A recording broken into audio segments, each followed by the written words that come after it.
Hey everyone, I recently decided to part ways with my old Sony camcorder. I recently received a new one, which is a little bit newer. So no need for two, so I'm going to ditch this one. This is my first hard drive based camera that I've ever had. Works great, no problems whatsoever. It has a 60 gig internal drive. You can read the specs right there. Internal hard drive holds charge perfectly well. Comes with all the necessary accessories. Takes still pictures as well.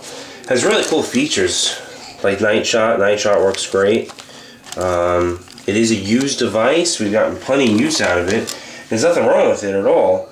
One of the things I liked about it is that the Carl Zeiss lens, that the Vario tests are set up. This is the DCR-SR82. One of the things that I will miss about this is the extended life battery. The extended life battery allows for 6 whole hours of constant recording.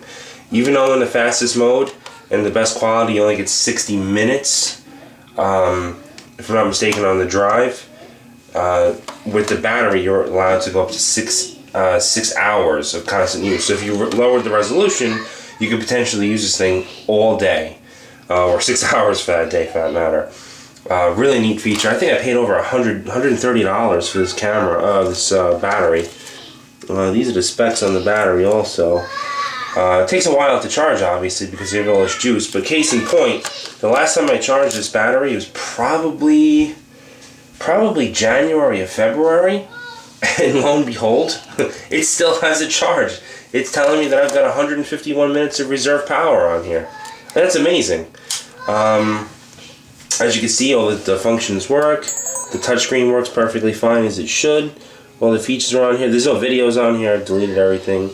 You have visual indexes. You have all the different special effects and whatnot. You have your editing features, so on and so forth. Really easy to use, self-explanatory. I don't have the I don't believe I have the original owner's manual, but that's all downloadable online if I'm not mistaken. All the buttons in here work perfect as they should. If you have an external Sony Duo card, that will plug in right there. I never used that before. I think I've used it once or twice just to, pull photos off of, to do someone a favor. But other than that, that's the only time I've ever used it. If you could see here on the lens, there are no scratches on the lens. I don't know if you were able to see that. We've taken really good care of the camera. I've taken this on vacations with us. I've taken this, I was actually on my honeymoon, as a matter of fact. Wonderful unit, never ever failed me, but like I said, I recently received a newer version of this camera, and I have no use for this one. So rather than let it sit there and go to waste, it should go to a nice new home.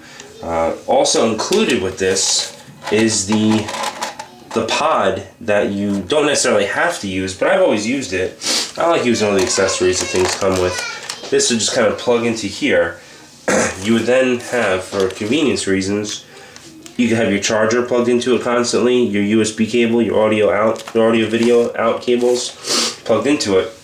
So this way, when you're done filming something, you want to go home and take a look at it, rather than have to fuss around, look for cables and whatnot, you plug it right into this Handycam station, and actually it gives you the option of hitting one button right here. I don't know if you can see that, but there's this thing called a one-touch disc burn, and when you click on that, it would trigger the burner, or invoke the burner software on your machine, and then go ahead and burn a DVD for you, so you can share your videos with your family and friends. I guess now with YouTube and other options out there, people really don't do that much, but in its time, this is a pretty big deal. So that's basically it. I mean, it's fully functional. There's no problems with it. Just to kind of show its functionality. Oops, it still thinks I'm connected to the pod. Let's end that task. As you can see, this all works. The pod works, apparently. So we can go ahead, hit the record button. I put my fingers right there. Stop recording. Hit the play button. And sure enough, there's the video I just took. And we would just use the touch screen. Record button. I put my fingers right there. And there we go. So the unit works perfectly fine. The touchscreen is very responsive, as it should be, just like it was brand new. It's never been dropped. I'm just kind of looking around here for hairline scratches and whatnot, and little things of dirt and whatever, but it's in really good shape here.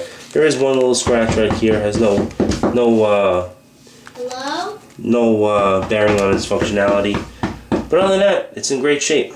Let me know if you have any questions.